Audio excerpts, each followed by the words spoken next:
दापोली तालुक्यातील आडेफाटा येथे शुक्रवार दिनांक 7 ऑगस्ट रोजी रात्री 11:15च्या सुमारास गुरे पळवण्याचा प्रकार आला उघडकीस. सविस्तर वृत्त.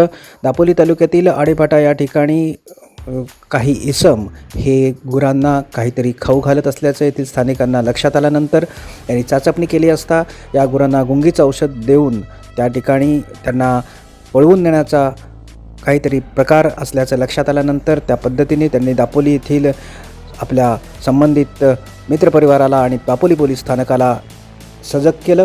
त्यानंतर या ठिकाणी 2 गाड्यांतून नागरिक कोणीतरी पळून गेल्याचंही त्यांच्या लक्षात आलं. त्यामुळे या गाड्या हिंदुराज मित्रमंडळ जालगाव आणि मयूर मोहिते त्याचप्रमाणे अक्षय फाटक आदी दापोलीतील युवकांनी नाकाबंदी करून पोलिसांच्या सहाय्याने गाड्या अडवण्याचा प्रयत्न केला.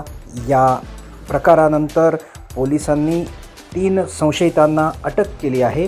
यातील एक संशयित नूर मोहम्मद इसाक कच्छी आणि दुसरा अमन मुतुर्जा घारे अशी दोघांची नावे आहेत. त्यातली एक गुहागर येथील आहे, गाडी पालघर येथील असल्याचं पोलिसांनी सांगितलं असून एक अनोळखी व्यक्ती पकडला असून आणखी दोघांचा तपास सुरू आहे. या घटनेमुळे दापोली तालुक्यात खळबळ उडाली असून रात्री भयंकर असा प्रकार उघडकीस आला.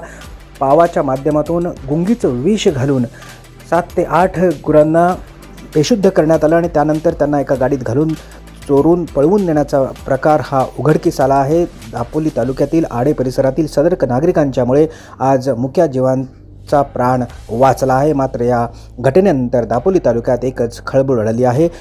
पुढील तपास दापोली पोलीस करीत आहेत. विशेष प्रतिनिधी प्रशांत परांजपेसह निवेदिता, फास्ट न्यूज, दापोली.